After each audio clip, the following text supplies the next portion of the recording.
Fire crackles fiercely inside the long hut, keeping those inside warm. The bitter cold wind howls just beyond the heavy wooden doors.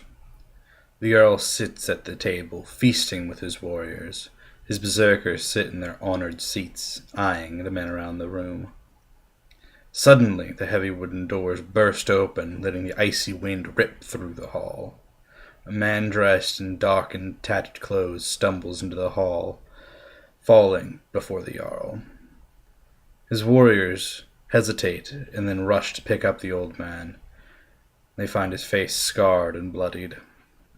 The men ask him, "What happened, old man? Who did this to you?" The man waits for a moment and then replies, "I have seen them, all 9 of them, and the horrors they hold. Let me tell you about the 9 worlds." This is a review of the book, The 9 Worlds, for the game Yggdrasil by Cubicle 7.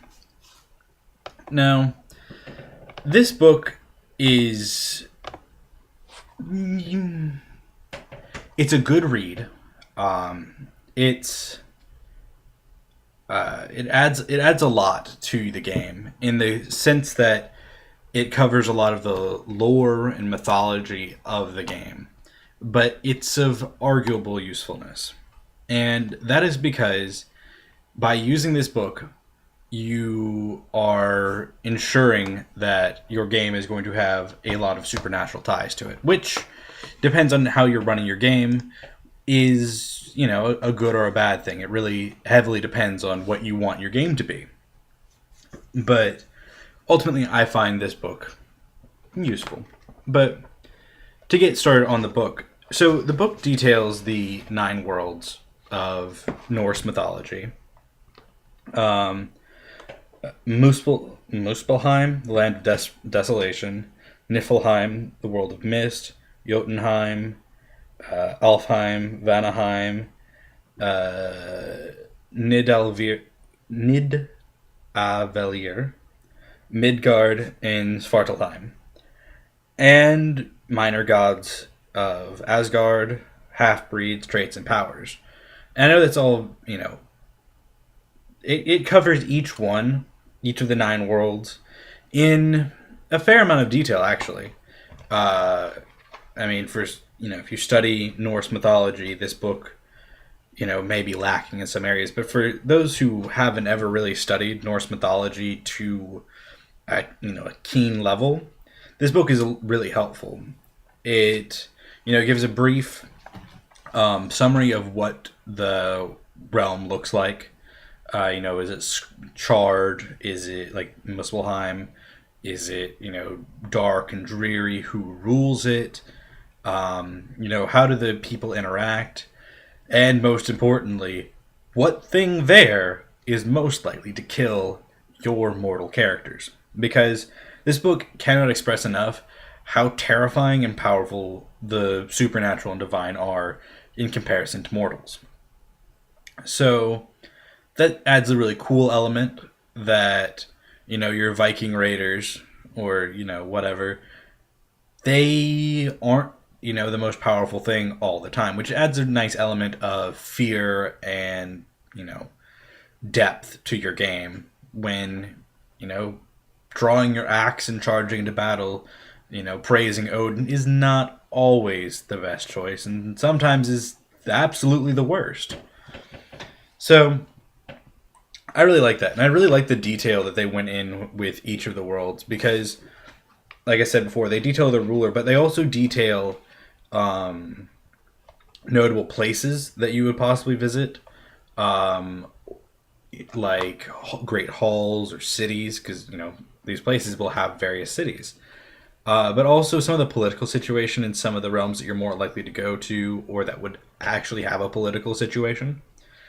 And so I think that's really cool, because if you do choose to use the resources here are 100% capable of giving you everything you would need to successfully run something in that world.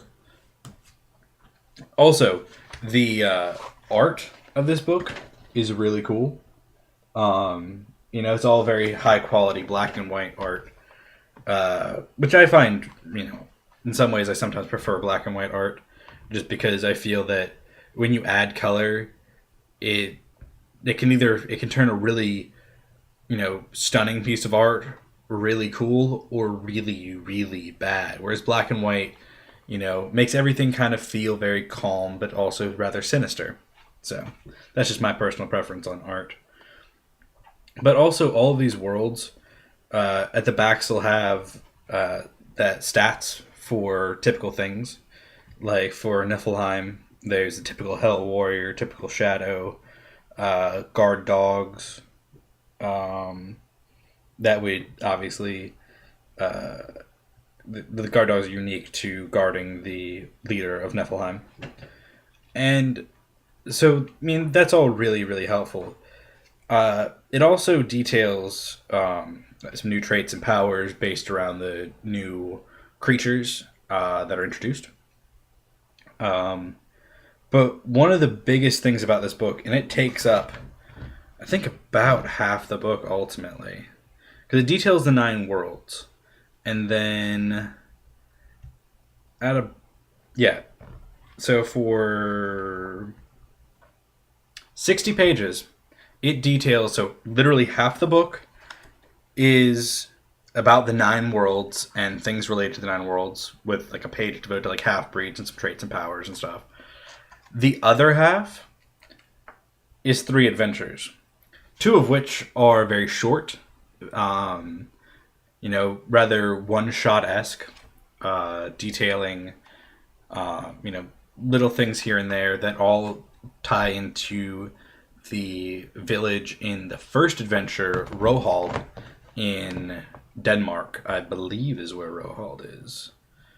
And so that's really helpful because what they've done is they're allowing you to actually uh, construct a campaign around, um, the just using the books. Given, as I said before, using anything in this book gives a very divine, supernatural feeling to your game. So it may not be what you want for your game, but it's an option. It's a very nice thing to have, especially if you're getting into a game.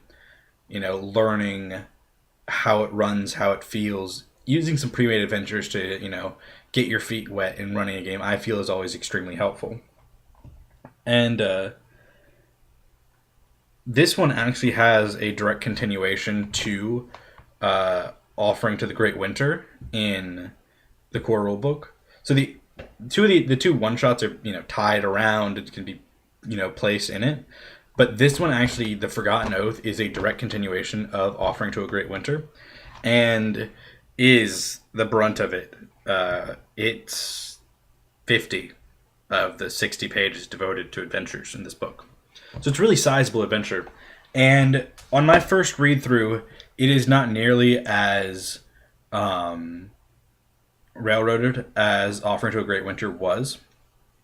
Offering to a Great Winter, as I mentioned in the review that I did for the book Yggdrasil, I felt was really, really railroaded. I do not feel that way with The Forgotten Oath. I feel that this adventure is stronger, though in my experience of running Yggdrasil, it's always a good idea to actually go and thoroughly learn the adventure, because Yggdrasil is an incredibly, incredibly brutal game that, with just 2 dice rolls in, you could have a player on the ground bleeding out. So, but it rolls with the very Nordic feel. But so I'm not really going to go into what's in these adventures in the event that a player or someone who would be wanting to play, would want to be playing in one of these adventures. So I'm not going to go into too much detail about them, except to say that they're all pretty interesting and cool, especially the last one, The Forgotten Oath. And so that covers everything. It's not a very hefty book. At 120 pages, 60 of it being adventure, 60 of it being source material. It's of arguable use depending on what you want to do with your Yggdrasil game. This is one that would also be a really good PDF. Um, this is one that has little to no table value, but has more value information wise. So that's my thoughts on it. I think the art is phenomenal. I like the material in it. Um, I like the art. I like the content. I like learning about all this stuff. So I felt this book was a good buy for me, but as I said, it's arguably useful on your table unless you're running the adventure. And even then, if you're more of a PDF type of person, you could probably save yourself a couple bucks on a PDF version. So that's my thoughts on the Nine Worlds for Yggdrasil. Until next time.